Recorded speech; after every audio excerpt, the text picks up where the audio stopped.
You're 2,000 miles from the nearest town. The year is 1824. You're skinning a beaver on a frozen riverbank, and your knife slips. You look down. You've just severed an artery in your own wrist. A thick, pulsing jet of blood soaks the snow. There is no doctor, no stitches, no help. This was the razor's edge the Rocky Mountain trappers walked every single day. How did they survive? One rifle meant a single shot at a grizzly, and then smoke filled their eyes. A simple butcher knife could feed them or end their life. A rock and steel were all they had to fight the cold that could freeze a man solid. From the heart of the wilderness, where survival meets skill. This is Bushcraft lore, the knowledge to build, wisdom to thrive. Chapter 1. The Razor's Edge. This is a world of impossible beauty and sudden death. It's 1824, 2,000 miles from any town, in a wilderness that wasn't even a nation yet. This is where the Rocky Mountain trappers lived. James Kleiman is one of them. He's no kid. He's a veteran surveyor from Virginia, part of Ashley's 100, a legendary expedition pushing up the Missouri River. They were risking it all for one thing: beaver pelts, or brown gold. The air is cold. The only sounds are the river and the thud of a hatchet. The work is grim. Kleiman drags a heavy drowned beaver from a freezing trap and starts skinning it on the icy bank. His tool is a simple blunt butcher knife. He works fast, pulling the wet pelt with his left hand, guiding the blade with his right. Stop, and you freeze. And then it happens. The slick blade hits gristle, skips, and buries itself in his wrist. He doesn't scream, he just gasps. He looks down. This isn't just a wound. This is a disaster. He's severed an artery. A thick, pulsing jet of blood soaks the beaver pelt, steaming in the snow. His companions, men hardened by bear attacks and starvation, look up. Young Jedediah Smith's eyes go wide. Out here, a broken leg is death. A severed artery is a grave. There is no doctor within a year's trek. There's only the silent wilderness and the butcher knife that, in a heartbeat, went from lifeline to executioner. Chapter 2. The Smith and the Rifle. To understand how these men survived, you have to understand their tools. They were masters of a few perfect objects. The most important, the one that defined them, was the American long rifle. It was their provider and their protector. In the 1820s, this meant a flintlock. The mountain men chose the Plains rifle, a shorter, heavier weapon made by the Hocken brothers. It shot a massive half-inch lead ball, powerful enough to stop a buffalo or a grizzly. But it was a slow, fussy, and unreliable process. The loading ritual was everything. Measure powder from the horn, pour it down the muzzle, place a greased patch in a heavy lead ball, then force them down the barrel. One mistake, wet powder, a loose ball, and it misfires. A flash in the pan was a terrifying fizz with no shot. And you only got one chance. That was the terrifying reality. When a grizzly bear rose from the willows, the trapper had one shot. He'd raise his rifle, aim, and pull the trigger. There'd be a click, a half-second pause, a fizz, and then the world would disappear behind a massive boom and a huge cloud of white smoke. Blind in the smoke, heart pounding, he'd wait for it to clear to see if his one shot hit. If he missed, only his knife remained. This rifle was his life. He called it Old Sal or Bess. He slept with it and cleaned it daily. It provided his food and defended him from bears and hostile tribes. A man without his rifle was a dead man. Chapter 3. The Green River, a Frontier Scalpel. Let's go back to the tool that nearly killed James Clyman, the knife. These men didn't carry the famous Bowie knives. Theirs was a simple 8 or 10-inch butcher knife, straight and sharp. By the 1830s, one brand was legendary, the Green River knife. Made in Massachusetts, these were America's first mass-produced working knives. They were cheap, held an edge, and were tough as nails. For a trapper, this knife was an extension of his hand.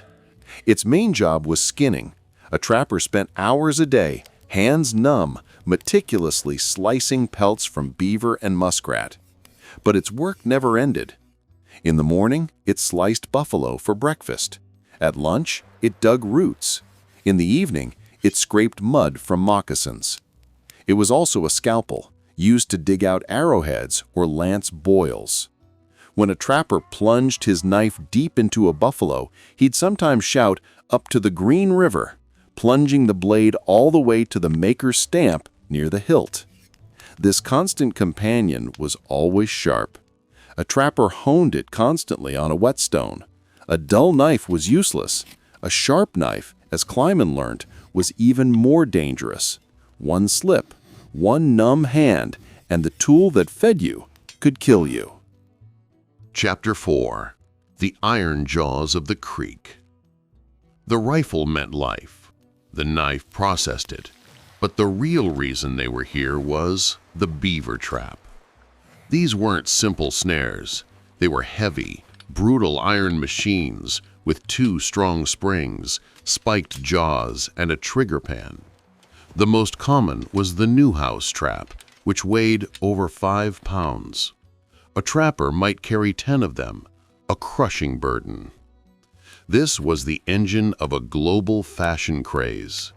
In Europe, the height of status was a hat made of beaver felt. The fur's tiny barbs created a felt that was durable, waterproof, and smooth. For that, these men risked everything.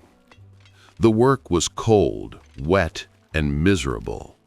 The trapper spent his day wading in freezing water to hide his scent. He'd search for beaver signs, dams, lodges, cut sticks. At a good spot, he'd hammer a stake into the creek bed and chain his trap. Then came the most dangerous part, setting it. He'd stand on the springs, using his full weight to force the iron jaws open and set the trigger. One slip of a numb finger, and the jaws would snap shut, breaking bones. Once set, he'd carefully lower the trap into the water, about 4 inches deep. The final touch was the medicine. From a horn vial, he'd dip a twig in castoreum, a musky oil from a beaver's own scent gland. He'd stick this twig in the mud just above the trap. The scent would lure another beaver in.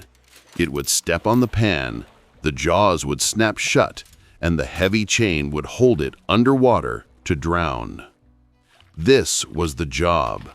Day after day, wading in freezing water, hands raw, risking hypothermia, all for a bundle of fur that might earn him $3 back in St. Louis. Chapter 5. The Hewer and the Hammer. If the rifle was king and the knife was queen, the belt axe was the jack of all trades. It was the tool of brute force. This wasn't the heavy felling axe of a settler. The trapper carried a light tomahawk or belt axe with a head weighing maybe 1.5 pounds. It never left his side. First, it was a tool for fire. A frontiersman in winter needed a fire to live. The belt axe was the fastest way to chop deadfall and split logs. In a blizzard, it could get to the dry wood inside a dead tree, an act that would save his life. But it was also a hammer. The back of the axe head, the pole, was a hardened steel mallet. A trapper used it for everything. He hammered trap stakes into the frozen riverbank. He pounded pegs for a crude shelter. He broke the heavy leg bones of a buffalo to get at the rich, life-saving marrow inside. It was the tool that built his world. With his axe, he could clear a path or build a lean-to in a blizzard. And of course, it was a weapon. In a close-quarters fight, after his one rifle shot was gone, the battle was decided by the axe and the knife. It was fast, heavy, and lethal. Chapter 6. The Spark of Life. The mountain man had one fear greater than bears or starvation: being cold. On a winter night in the Rockies, no fire meant a slow death. His most precious tools weren't his traps or his rifle. They were two small pieces of metal and stone. This was the tinder box, a small tin box kept carefully dry. Inside were his flint and steel. The flint was a sharp-edged stone. The steel was a C-shaped striker. The science was simple. He wouldn't strike the flint with the steel. He'd strike the steel down against the flint. The hard flint would shave off a microscopic particle of iron. The friction and air would make it ignite, creating a tiny, brilliant spark. But a spark isn't a fire. It had to land on char cloth, a piece of linen cooked in a sealed tin until it was pure black carbon. It was designed to catch a spark and smolder. He'd strike the steel against the flint, sending sparks onto the cloth. A single spark lands. A tiny red ember, no bigger than a pinhead, begins to glow. The trapper would hunch over it, protecting it from the wind. He'd gently blow. The ember would glow brighter. Now, the tinder bundle, a bird's nest of dry grass, shredded cedar bark, or milkweed fluff. He'd carefully place the smoldering char cloth inside, fold it over, and blow. A wisp of smoke. He'd blow again, harder. Suddenly, the entire bundle would erupt into a bright yellow flame. He had created fire. From a rock, a piece of steel, and a burned rag, he conjured the only thing that could keep the -40-degree night at bay. Chapter 7. Back from the brink. We return to James Kleiman, bleeding out on the frozen riverbank. His companions are in shock. This is the moment of truth. They aren't surgeons. They have no medical kits, no antiseptics, no bandages. Their medical tools are a strip of leather and a knife. One of his companions takes charge. They have only minutes. They grab a stick and a leather thong. They wrap the leather strip high on Kleiman's arm above the wound. They slide the stick underneath it and begin to twist. It's a brutal, desperate act. Kleiman, white with shock, grunts as the crude tourniquet bites into his bicep. They twist until the pressure cuts off blood flow to his entire arm. The pulsing jet of blood slows to a dark ooze and then stops. He is saved. For now. But they may have just killed his arm. They get him on a horse. For days, maybe weeks, he rides in agony.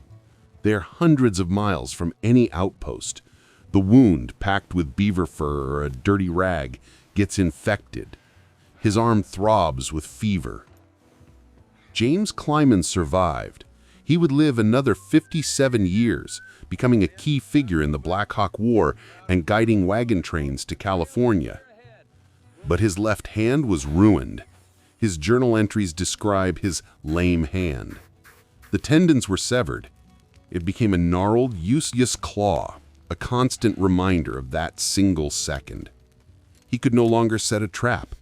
He had trouble loading his rifle. His days as a trapper were over, ended not by a bear, but by a simple butcher knife. Chapter 8. The Man as a Toolbox. Kleiman's story is the story of the mountain man. These weren't wild, carefree adventurers. They were highly skilled tradesmen in the world's most dangerous environment. Their tools were their world. We've forgotten so many of them. We forgot the aparajo, the complex Spanish pack saddle. He was a large leather envelope stuffed with grass designed to perfectly distribute 250 pounds of traps and furs on a mule's back, preventing the sores that would cripple the animal. We forgot the awl and the sinew. The awl was a sharp steel point for punching holes in leather. The sinew from a deer's back was indestructible thread. With these, the trapper was his own tailor. He'd stitch his own moccasins, which wore out every 2 weeks. The awl and sinew were all that stood between his feet and the frozen ground. We forgot the bullet mold. The trapper didn't carry ammo, he made it. He carried lead bars and would sit by the fire, melting them in a ladle, pouring the molten metal into a steel mold to cast the perfect round balls for his rifle. This was the frontier's ultimate truth. You were your own blacksmith, tailor, butcher, and doctor. These men were walking toolboxes. Chapter 9. The Walking Wardrobe. The tools he carried were vital, but so were the tools he wore. His clothing was a life support system. The fringed buckskin suit is mostly a myth. Buckskin was durable and silent, but it had a terrible flaw. When it got wet, it became a heavy, clammy, ice-cold second skin that would suck the heat from a man's body. The real uniform was wool and linen. A linen shirt as a base, and over that, wool.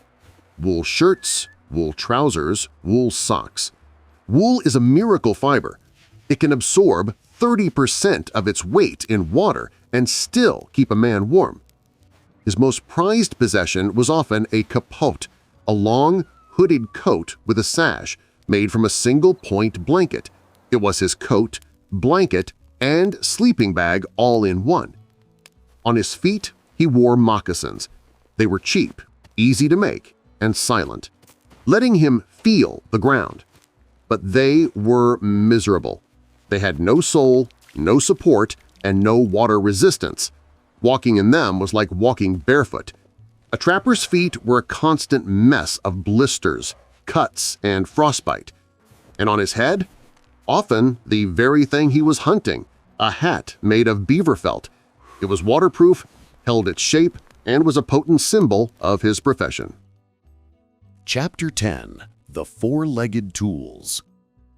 We think of the mountain man as a solitary walker. This is wrong. The trapper was a horseman. His animals were his four-legged tools. His mountain horse had to be tough, capable of climbing rocky passes, swimming freezing rivers, and surviving on cottonwood bark in winter. The horse was his transportation, his hunting platform for running buffalo, and his pack animal. In the darkest times of starvation, his horse was his last meal. But the true workhorse of the expedition was the mule. A mule, a hybrid of a donkey and a horse, is smarter, more patient, more durable, and far more sure-footed. A mule could carry a 250-pound load all day on less food than a horse. They were stubborn, but their stubbornness was a survival trait. A horse might walk off a cliff. A mule would not. Losing one's horse or mule was disaster, often a death sentence. Chapter 11. The Language of the Hand. The mountain man was not just a hunter. He was an invader and a diplomat. He was pushing into lands inhabited for 10,000 years. His survival often depended on communication.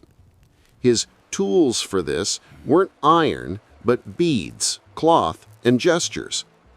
In his pack, he carried trade goods, glass beads, mirrors, red wool cloth, and, most importantly, manufactured tools like knives and tomahawk heads. These were the price of admission, traded for horses, safe passage, or beaver pelts. But the goods were useless if he couldn't talk. The trapper was often illiterate, but he was a polyglot, speaking English, French, Spanish, and several tribal languages. When all else failed, he used the language of the hand. This was plain sign language, a complex, universal code of gestures understood across the continent. With his hands, he could ask for water, trade for a horse, describe a bear, or declare peace. This language was a tool as critical as his flint and steel. A misplaced gesture could start a war. A clear one could build an alliance that saved his life. Chapter 12. The Invisible Map. We come to the final and most important tool. It was the one tool that couldn't be lost, stolen, or broken. It was the trapper's mind. These men had no GPS, no reliable maps. The maps back east were fantasies labeled unexplored. The mountain man navigated by an invisible map he built inside his own memory. He navigated by the sun and the stars, knowing the North Star was the one fixed point. He navigated by the rivers. This was the great secret. Rivers only flow downhill. Follow a river up, you find a pass. Follow it down, you find water, and eventually civilization. He navigated by prevailing winds and by the type of plants on a north-facing slope. He was a master of ecology and astronomy, though he didn't know the words. Men like Jedediah Smith, Kleiman's companion, were more than trappers. They were explorers, charting the West in their heads, creating the first reliable maps. This knowledge was the ultimate tool. It was the master key that held all the others together. It told him where to find water, where to find game, and which tribes were friendly. This invisible map was what separated the living from the dead. James Kleiman, with his one good hand, held this map in his mind, and it, more than any tool, is what allowed him to survive his wound, leave the mountains, and guide a new generation of pioneers toward the future.